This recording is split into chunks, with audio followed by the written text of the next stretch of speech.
ఢిల్లీలో భారీ పేలుడు 9 మంది మృతి 24 మంది గాయాలైంది. ఢిల్లీలో ఎర్రకోట వద్ద ఏం జరిగింది? నిన్న బాంబు పేలుడు జరిగి 9 మంది మృతి చెందిరు, 24 మంది గాయాలైనవి. మళ్ళా దాంట్లో ఏమన్నా మృతుల సంఖ్య పెరిగేటువంటి అవకాశం ఉందా అంటే ఉందనే వైద్యులు చెప్తున్నారట. ఒక్కసారి దానికి సంబంధించి వార్త చూద్దాం. ఎర్రకోట సమీపంలో పేరిన కారు ఎర్రకోట మన దేశ ప్రజల గుండెకాయ లాంటిది ఢిల్లీ. మన దేశ ప్రజలకు, మన దేశానికి క్యాపిటల్ సిటీ, ముఖ్య పట్టణం ఢిల్లీ. అట్లాంటి ఢిల్లీలో అంటే మన గుండెకాయ మీద నిన్న గాయమైంది. మరి దేశంలో ఏదో ఒక రాష్ట్రంలో ఎన్నికలు జరిగేటప్పటికీ ఏదో ఒక తీవ్రవాద కార్యకలాపం జరుగుతుంది. ఎన్నికలకు ఈ తీవ్రవాద బాంబు పేలుళ్లకు సంబంధం ఉన్నట్టు కనిపిస్తుంది. ఏ ఛానల్లో చెప్పలే, మనం కూడా చెప్పాలా వద్దా అనేటువంటి మీమాంసలో చెప్తున్నాం. ఏమన్నా కానీ మన రాష్ట్రంలో, మన దేశంలో ఏదో ఒక రాష్ట్రంలో ఎన్నికలు జరుగుతున్న సమయంలో ఏదో ఒక చోట తీవ్రవాద ముసుగులో, తీవ్రవాదులే కావచ్చు, తీవ్రవాద ముసుగులో కావచ్చు, బాంబు దాడులు, తీవ్రవాద దాడులు జరుగుతున్నాయి. ఇది నిజమా కాదా? మరి ఈ ఎన్నికలకు ఈ తీవ్రవాద దాడులకు ఏమైనా సంబంధం ఉందా? తీవ్రవాద దాడులు ఎన్నికల సమయంలోనే ఎందుకు జరుగుతున్నాయి? ఊరికే ఉత్తప్పుడు అంటే ఎన్నికలు లేనప్పుడు ఎక్కడ కూడా తీవ్రవాద దాడులు, బాంబు దాడులు మనం చూడడం లేదు. మొన్నటికి మొన్న జమ్మూ కాశ్మీర్లో బాంబు పేలింది. అది ఒక రాష్ట్రంలో ఎన్నికలు జరిగే సమయం. ఇప్పుడు బీహార్లో ఎన్నికలు జరుగుతున్నాయి.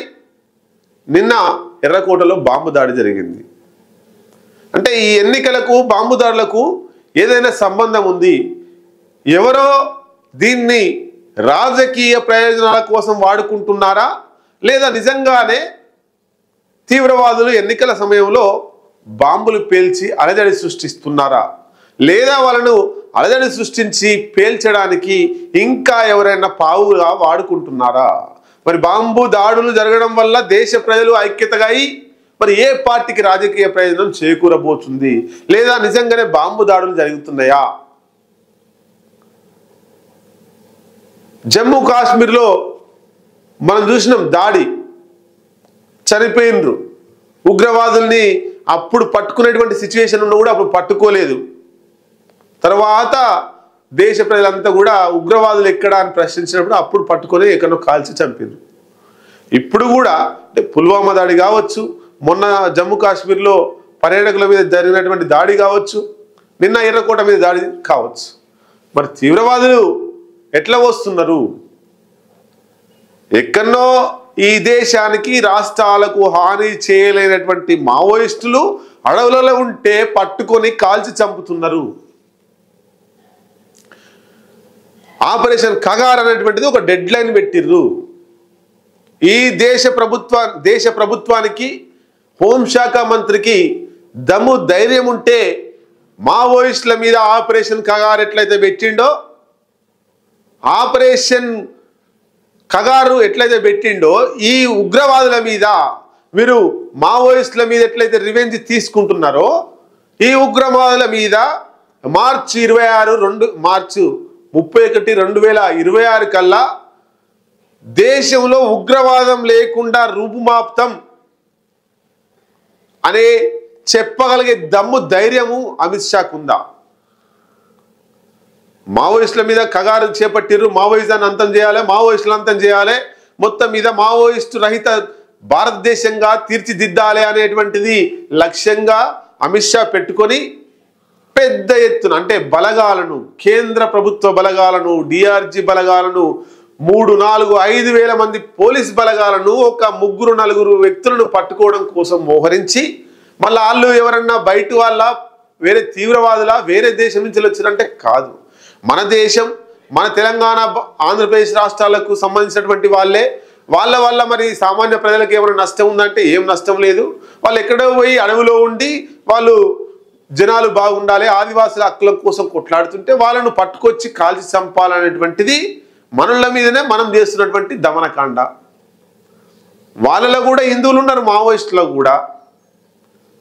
మరి అంత ఫోకస్ చేసినప్పుడు వాళ్ళతోటి ఏం ఇబ్బందులు ప్రజలకు లేనప్పుడు వాళ్ళ మీద అంత ఫోకస్ చేసి చంపుతుంటే, మరి ఇంత బాంబులు పెట్టి అనేక రకాల ప్రయత్నాలలో ఈ తీవ్రవాద దాడులు జరిగి సామాన్య జనం చనిపోతుంటే మీరు మావోయిస్టుల మీద పెట్టినటువంటి ఫోకస్ ఈ తీవ్రవాదుల మీద ఎందుకు పెట్టలేకపోతున్నారు? తీవ్రవాదులతో ఏమైనా కుమ్మక్కయ్యరా భారతదేశం కేంద్ర ప్రభుత్వం, అమిత్ షా, నరేంద్ర మోడీ? ఎందుకు మీరు ఆపరేషన్ కగారు ఎట్లయితే చేపట్టిరో ఆపరేషన్ టెర్రరిస్ట్ అని లేకపోతే ఇంకేదో ఒక పేరు పెట్టి ఎందుకు చేయలేకపోతున్నారు? మనలను చంపడానికి ఈజీగా దొరుకుతున్నారు. మరి తీవ్రవాదులు యాంటీ తీవ్రవాదం మేము మార్చి 2026 కల్లా మేము తీవ్రవాదాన్ని లేకుండా చేస్తామని ఎందుకో చెప్తలేరు? లేరా? హైదరాబాద్లో తీవ్రవాదులు లేరా? భారతదేశంలో ఎక్కడ తీవ్రవాదులు లేరా? ఆ సర్టిఫికేట్ ఇస్తారా? ఇవ్వరు. ఎందుకు? వాళ్ళకి కావాల్సింది ఏంది? ఇప్పుడు మావోయిస్టుల పేరా, మావోయిస్టులను చంపేసో నయానో భయానో బెదిరించో అక్కడ ఉండేటువంటి ఆదివాసులకు అండ లేకుండా చేస్తే ఆదివాసులు దిక్కుదీమ లేకుండా వెళ్ళిపోతారు. అప్పుడు ఆ ఆదివాసుల దగ్గర ఉన్నటువంటి అడవులలో ఉండేటువంటి ఖనిజ నిక్షేపాలన్నీ కూడా దోసుకొని పోవచ్చు. దానికోసం మావోయిజం అంతం చేస్తా అంటారు తప్ప మరి ఈ టెర్రరిజం మీద ఎందుకో చేపడతలేరు. ఎక్కడి నుంచి వచ్చారు టెర్రరిస్టులు? ఎట్లా బాంబులు పేలుస్తున్నారు? టెర్రరిజానికి మీరు తీసుకుంటున్నటువంటి చర్యలేంటి? ఎవరు ఈ కాంగ్రెస్ ప్రభుత్వం ఉన్నప్పుడు ఎక్కువ టెర్రరిస్టులు ఆ చర్యలు జరిగినాయా? బాంబు దాడులు ఎక్కువ జరిగినాయా? బీజేపీ వచ్చిన కారణంటే జరుగుతున్నాయా? చూడొచ్చు మనం. బీజేపీ వచ్చిన కారణంటే ఎక్కువ ఈ టెర్రరిస్ట్కి సంబంధించినటువంటి బాంబు దాడులు ఈ చర్యలన్నీ కూడా జరుగుతున్నట్టే మనకు సమాచారం.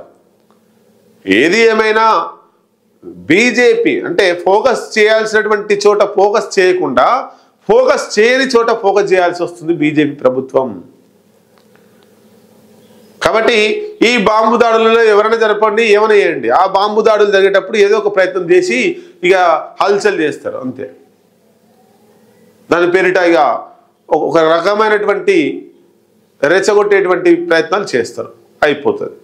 మరి మావోయిస్టులకు సంబంధించి వాళ్ళ మీద ఎంత నిర్బంధం చేస్తారో అదే నిర్బంధాన్ని ఈ తీవ్రవాదుల మీద ఎందుకు చేయలేకపోతున్నారు? ఎందుకంత ఫోకస్ పెట్టలేకపోతున్నారు?